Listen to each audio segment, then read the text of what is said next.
সাভার সরকারি কলেজের একাদশ শ্রেণীর বিজ্ঞান বিভাগের ছাত্রছাত্রীরা সবাই আশা করি ভালো আছো। তো সবাইকে শুভেচ্ছা জানিয়ে শুরু করছি আজকে রসায়ন ক্লাস। আজকে আমরা গুণগত রসায়ন অধ্যায়টি দেখব। এই অধ্যায়েরই আর কিছু অংশ আমরা আলোচনা করব। তো গতদিন আমরা বর্ণালী নিয়ে আলোচনা করেছিলাম। আজকে আমরা পদার্থের গঠন অনুসারে বর্ণালী শ্রেণীবিভাগ আলোচনা করব। যে পদার্থের গঠন অনুসারে বর্ণালী মূলত তিন প্রকার: পারমাণবিক বা রেখা বর্ণালী বা অ্যাটমিক বা লাইন স্পেকট্রা বলা হয় এটাকে, আণবিক বা গুচ্ছ বর্ণালী, মলিকুলার বা ব্যান্ড স্পেকট্রা, 3 নাম্বার হচ্ছে নিরবিচ্ছিন্ন বর্ণালী বা কন্টিনিউয়াস স্পেকট্রা। তো পারমাণবিক বর্ণালী কি আমরা সেটি সম্পর্কে এখন জানব। যে পারমাণবিক বর্ণালী হচ্ছে যে লঘু চাপে গ্যাসের মধ্যে বৈদ্যুতিক ডিসচার্জ বা তড়িৎচুম্বকীয় রশ্মি প্রয়োগ করলে পরমাণু ইলেকট্রন উত্তেজিত হয়ে পুনরায় স্বাভাবিক অবস্থায় ফিরে এলে রশ্মি বিকিরিত হয়। এ বর্ণালী পারমাণবিক বিকিরণ বর্ণালী নামে পরিচিত এবং এখানে পদার্থের পারমাণবিক কাঠামোর জন্য বর্ণালীতে নির্দিষ্ট তরঙ্গদৈর্ঘ্যের ভিন্ন ভিন্ন রেখা পাওয়া যায়। এ ধরনের বর্ণালীকে পারমাণবিক বা রেখা বর্ণালী বলা। তো ছাত্রছাত্রীরা আসলে কি আমরা বিষয়টি আমরা একটু ভালো করে বুঝে নেই। যে লঘু চাপে যদি আমরা অর্থাৎ কথাটার যে আমরা লঘু চাপে যদি কোনো গ্যাসের মধ্যে বৈদ্যুতিক ডিসচার্জ ঘটানো হয় তাহলে তড়িৎচুম্বকীয় রশ্মি যদি প্রয়োগ করি তাহলে ইলেকট্রন উত্তেজিত হয়ে নিম্ন শক্তি স্তর থেকে উচ্চ শক্তি স্তরে যায়, আবার উচ্চ শক্তি স্তর থেকে নিম্ন শক্তি স্তরে ফিরে আসে, ফলে রশ্মি বিকিরণ করে। এই বিকিরিত রশ্মি বিকিরণের ফলে বর্ণালী পারমাণবিক বিকিরণ বর্ণালী যে বর্ণালী সৃষ্টি হয় সেটিকে আমরা বিকিরণ বর্ণালী। এখানে আসলে যে পদার্থের পারমাণবিক কাঠামোর জন্য বর্ণালীতে নির্দিষ্ট তরঙ্গদৈর্ঘ্যের ভিন্ন ভিন্ন রেখা পাওয়া যায়, এই জন্য এটিকে রেখা বর্ণালী বা পারমাণবিক বর্ণালীও বলা হয়। এরপর আমরা দেখব যে আমরা চিত্র একটু দেখে নেই যে হাইড্রোজেন পারমাণবিক বিকিরণ বর্ণালী কীরূপ। যে এখানে বিভিন্ন বর্ণের জন্য রেঞ্জ দেওয়া আছে একটি, যে লাল, কমলা, হলুদ, সবুজ, নীল, বেগুনি। যে লাল হলে কত তরঙ্গদৈর্ঘ্য কত এর মধ্যে থাকতে হবে সেটি আমরা দেখতে পাচ্ছি। যে এবং 600 থেকে 700 এর কাছাকাছি হলে সেটিকে আমরা লাল কমলা।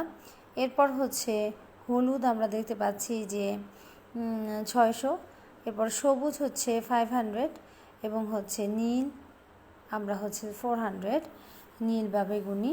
তো এই রেঞ্জের মধ্যে যদি আলো বিকিরণ করে তাহলে এই যে কতগুলো বর্ণালী রেখায় কতগুলো আমরা বর্ণালীতে কতগুলো রেখা দেখতে পাই, এজন্য এই বিকিরণ বর্ণালী বা এটিকে রেখা বর্ণালী বলা হয়।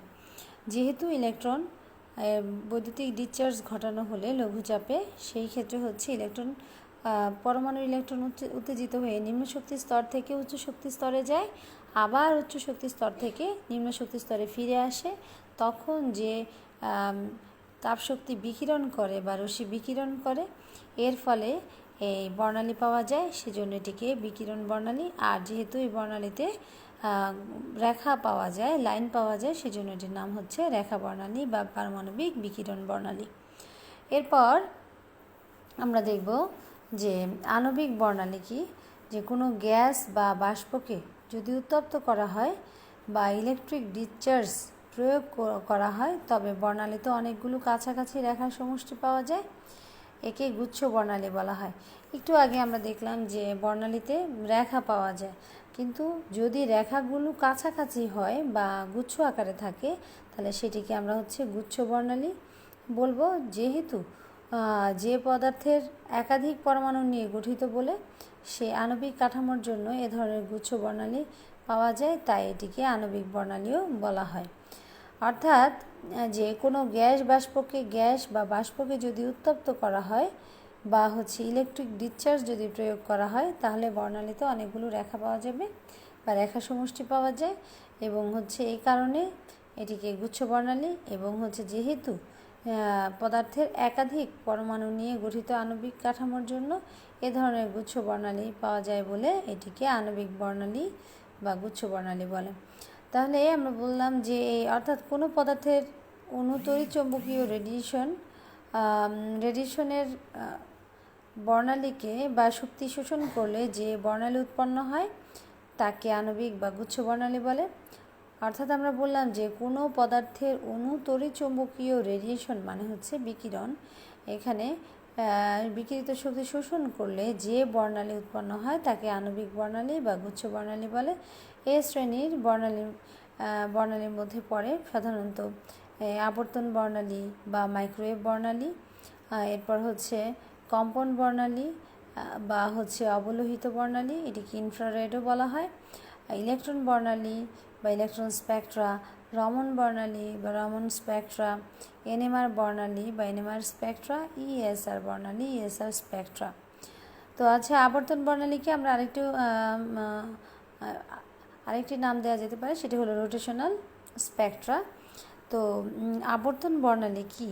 যে গ্যাসীয় অবস্থায় স্থায়ী ডাইপোল মোমেন্ট বিশিষ্ট কোনো আবর্তনশীল অণু মাইক্রোওয়েভ অঞ্চলে রেডিয়েশন শোষণ বা বিকিরণ করলে অণুটি কোনো নির্দিষ্ট আবর্তন শক্তি স্তর থেকে পরবর্তী উচ্চ শক্তি স্তরে উন্নীত হয়। এর ফলে সৃষ্ট বর্ণালী আবর্তন বর্ণালী বা মাইক্রোওয়েভ বর্ণালী নামে পরিচিত।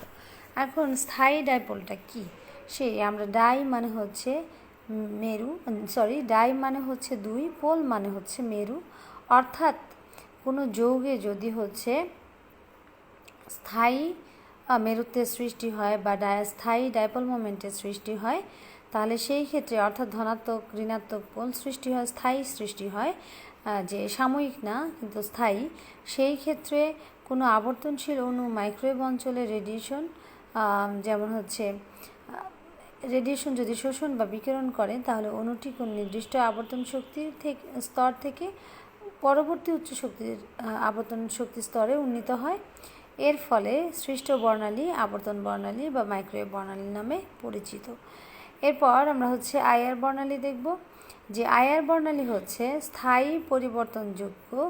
আমরা একটু আগেও বলে আসছি যে আবর্তনযোগ্য, ওখানেও আমরা দেখলাম যে স্থায়ী ডাইপোল মোমেন্ট বিশিষ্ট এবং হচ্ছে কোনো আবর্তনশীল অণু। আর আইআর আমরা দেখব যে স্থায়ী বা পরিবর্তনযোগ্য ডাইপোল মোমেন্ট বিশিষ্ট কম্পনশীল অণু আইআর অঞ্চলে রেডিয়েশন শোষণ করলে অণুটি নির্দিষ্ট কম্পন শক্তি স্তর থেকে পরবর্তী উচ্চ স্তর কম্পন শক্তি স্তরে উন্নীত হয়। এর ফলে যে বর্ণালী সৃষ্টি হয় তাকে কম্পন বর্ণালী তথা আইআর বর্ণালী বলে। তো ছাত্রছাত্রীরা, আমরা আবর্তন বর্ণালীতে বলেছি একই কথাই অনেকটা, যে সেখানে হচ্ছে স্থায়ী ডাইপোল মোমেন্ট বিশিষ্ট আবর্তনশীল অণু, এটা ছিল আবর্তনশীল অণু আর এটা হলো কম্পনশীল অণু, এই হলো পার্থক্য। ওখানে হচ্ছে আবর্তনশীল অণু মাইক্রোওয়েভ অঞ্চলে রেডিয়েশন শোষণ করে বা বিকিরণ করলে সেই অণুটি যদি নির্দিষ্ট আবর্তন শক্তি স্তর থেকে উচ্চ আবর্তন শক্তি স্তরে উন্নীত হয়, তাহলে সেটি হচ্ছে আবর্তন বর্ণালী। যে বর্ণালী সৃষ্টি হবে সেটি হলো আবর্তন বর্ণালী।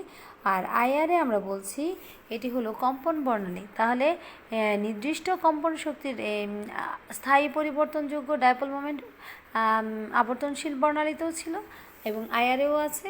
তো সেই ক্ষেত্রে আইআরের ক্ষেত্রে হচ্ছে আমরা বলছি যে এটি যেহেতু কম্পনশীল অণু, তাই কম্পনশীল এক শক্তি স্তর থেকে মাইক্রোওয়েভ অঞ্চলের রেডিয়েশন বা হচ্ছে আইআর অঞ্চলের রেডিয়েশন শোষণ করে অণুটি নির্দিষ্ট কম্পন শক্তি স্তর থেকে পরবর্তী উচ্চ স্তর কম্পন শক্তি স্তরে উন্নীত হয়।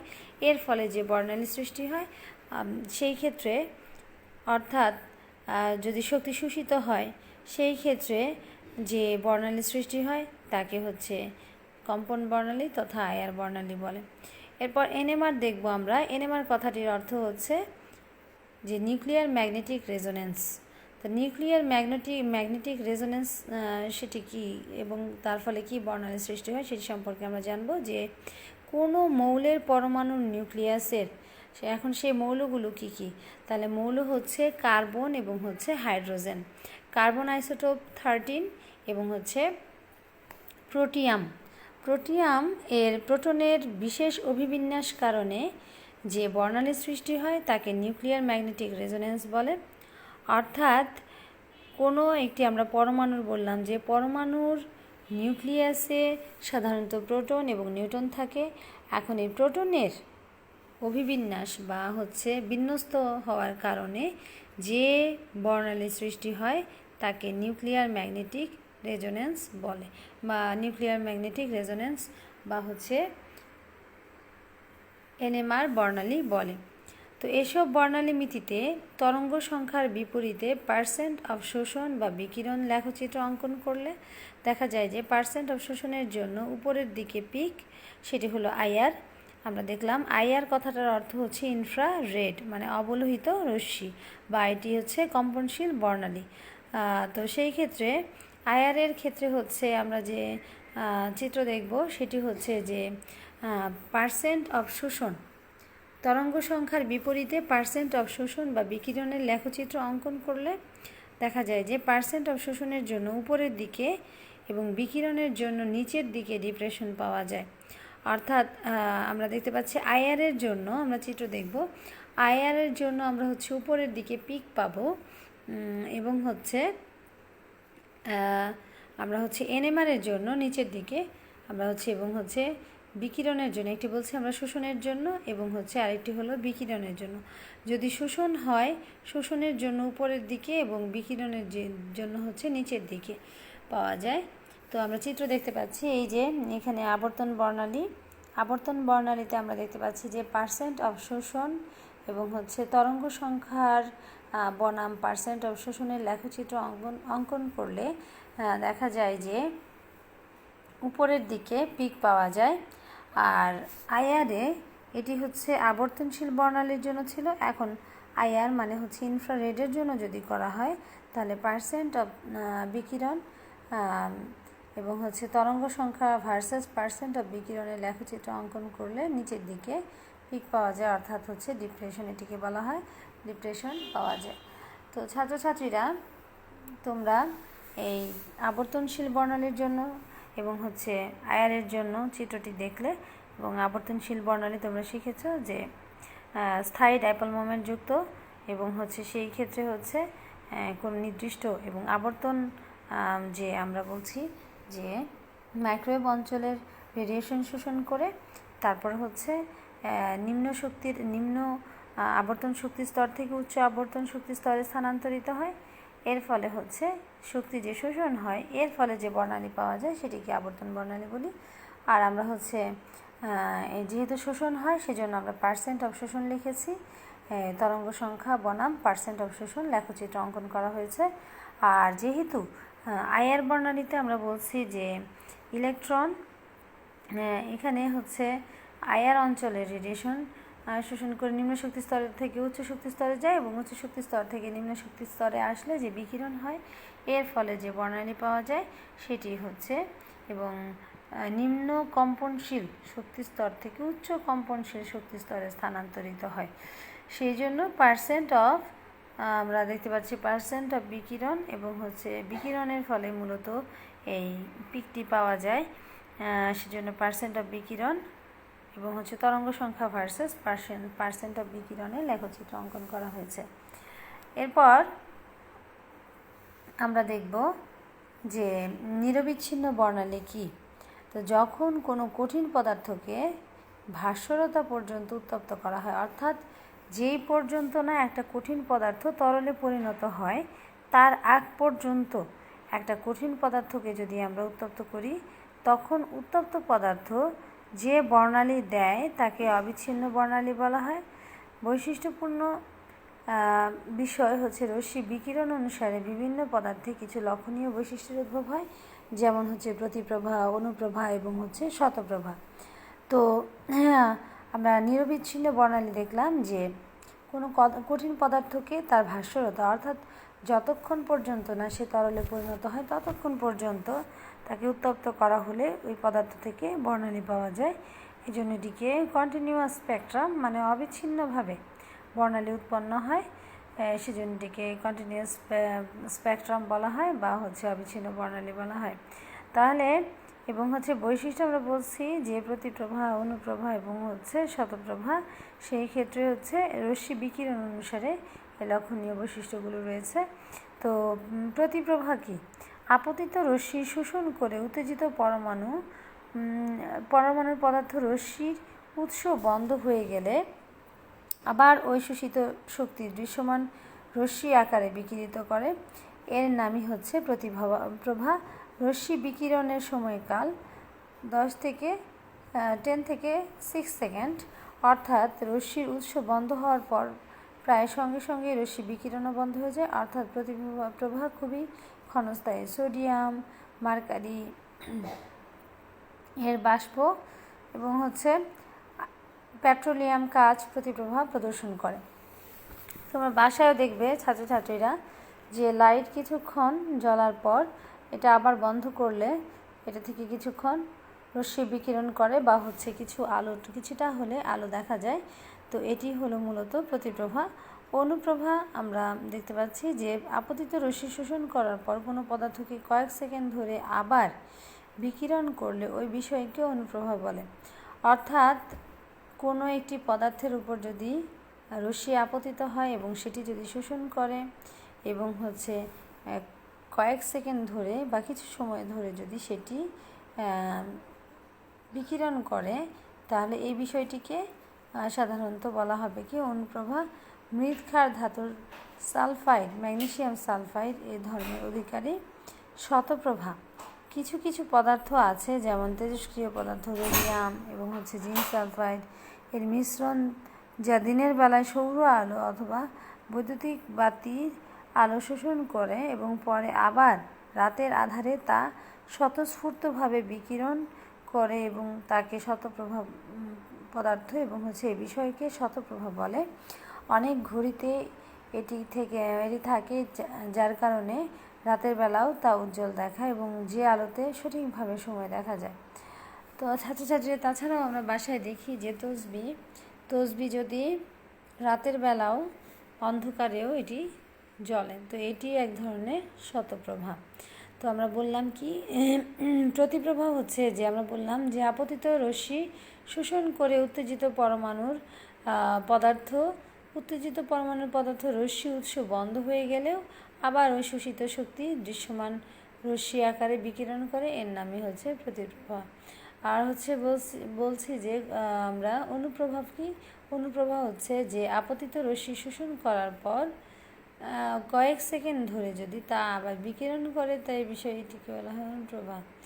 এরপর শতপ্রভাও দেখলাম আমরা যে কিছু কিছু পদার্থ আছে তেজস্ক্রিয় পদার্থ রেডিয়াম, জিঙ্ক সালফাইড, যা মিশ্রণের বেলায় দিনের বেলায় সৌর আলো অথবা হচ্ছে বৈদ্যুতিক বাতির আলো শোষণ করে এবং পরে তা আবার রাতের আধারে তা স্বতঃস্ফূর্তভাবে বিকিরণ করে, তো এটিকে বলা হয় শতপ্রভা। তো ছাত্রছাত্রীরা আজ এই পর্যন্তই, সবাই ভালো থেকো, আল্লাহ হাফিজ।